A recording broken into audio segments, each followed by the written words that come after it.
loh kawan, sini ada berbagai jenis gas leak detector.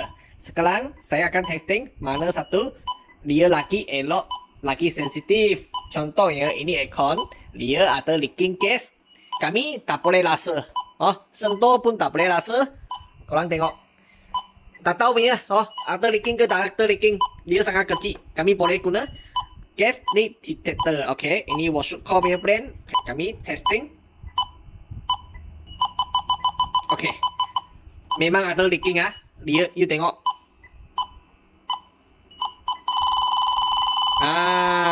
Walau memang ada leaking. Okay, sini ada ke?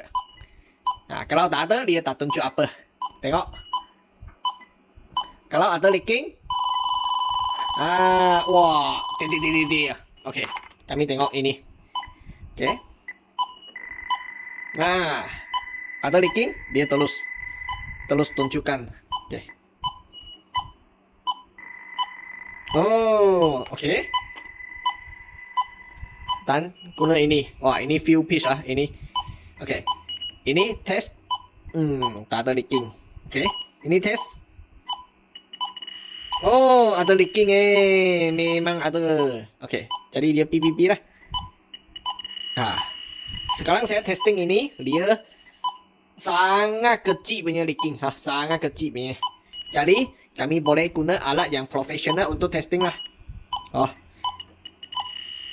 Dia ada leaking, dia akan naik lah. Oh.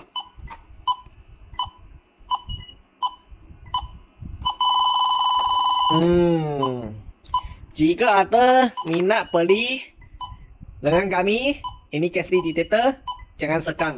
Bagi tahu kami semua ready stock. Okay? Thank you untuk tengok video ini.